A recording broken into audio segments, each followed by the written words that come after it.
Anong nangyari sa Parisan ni Diwata sa Pasay?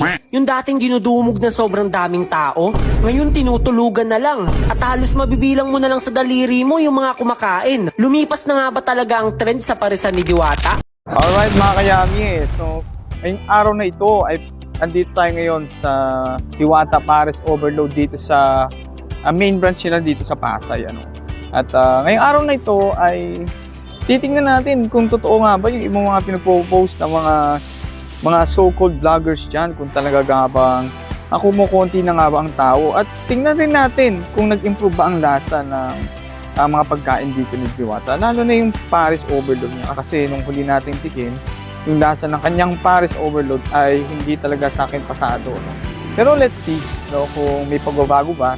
Kasi dun sa branch niya, dun sa QC, masarap yung Paris Overload doon. In fairness, walang halong pambobola. Masarap doon. No? Kasing lasa siya ng Paris ni Rosmar Paris. No? Siyempre, titignan na rin natin yung mga bagong menu niya rito. Let's go! Ito na nga, pumasok na ulit tayo sa Parisan ni Diwata. Yan, tignan natin ulit yung mga pagkain niya rito. No? So, ayan. No? Let's see, tignan natin yung mga bagong menu rito. So, ayun na nga, babalik tayo sa ating natikman dati. Yung Paris Overload. Yan, tignan natin ulit yung Paris Overload. No?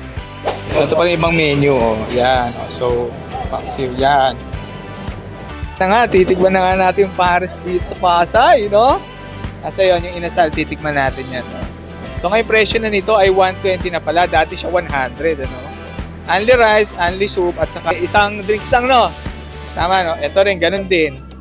No? 140. Ay, yun. Dito pala si Diwata. Ayun, oh. Yan si Diwata, oh. Diwata. Yun! Si Diwata, nakita natin for today's video. So, after almost a year, ay bumalik tayo rito kay Diwata Paris para tignan natin kung may nag-improve na ba sa lasa ng kanyang Diwata Paris mismo. At ito, bago ko lang matitikman to itong chicken inasal niya.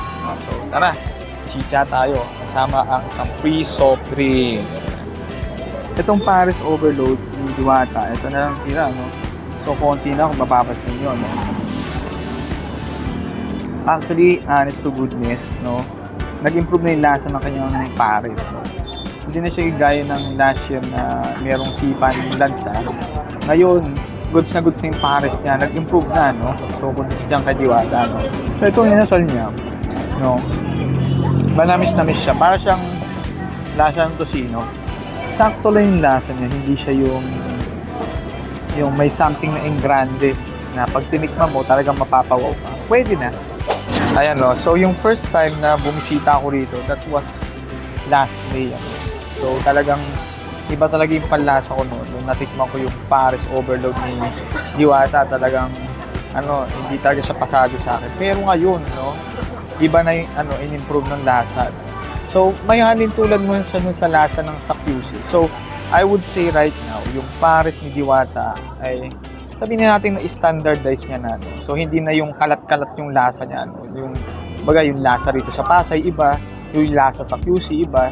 Hindi na siya ganun, no? As in, malaki na rin ang in-improve, no? So, sana napansin ko rin dito sa mga kumakain dito. Nauubos na rin nila yung kanin nila, in fairness, no? Kasi nga, ayun nga, yung lasa mismo ng Paris, nag-iba na.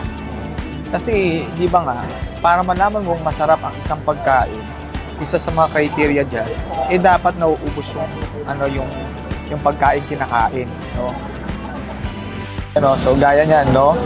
Naubos, no? Mga tao na pong dumadagsa rito, I would say, madami pa rin naman, no? Madami pa din naman. No? Yung iba kasi sinasabi, konti na lang daw, no? Well, if we are going to base it last year, definitely they are correct about the numbers. No? Talagang konti na lang way back dati na sobrang haba ng pila, no? Last year. Ngayon wala pang 3 minutes makukuha mo na yung order mo. Pero last year kasi, yung iba maabot ng 3 hours pa nga makuha lang yung isang pares na order nila. Pero ngayon mabilis na, sobrang bilis, no? And then, ayun, siguro din sa time, no? Sa time ng pagbisita nila, no? So kaya masasabi nila na parang konti, no? So ayun na mga kayamis, no? Uuwi tayo ngayon ng masaya sa kinain natin, no? Kasi Sa totoo lang mga kayamis, ano, walang pambobola, no? Ayan, si Diwata. Si Diwata yan. Sumarap na yung Paris talaga ni Diwata ngayon. Halos maubos ko nga yung Paris kanina, no?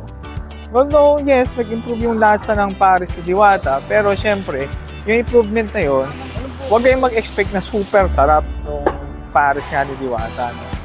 Sinasabi ko lang, nag-improve yung lasa niya.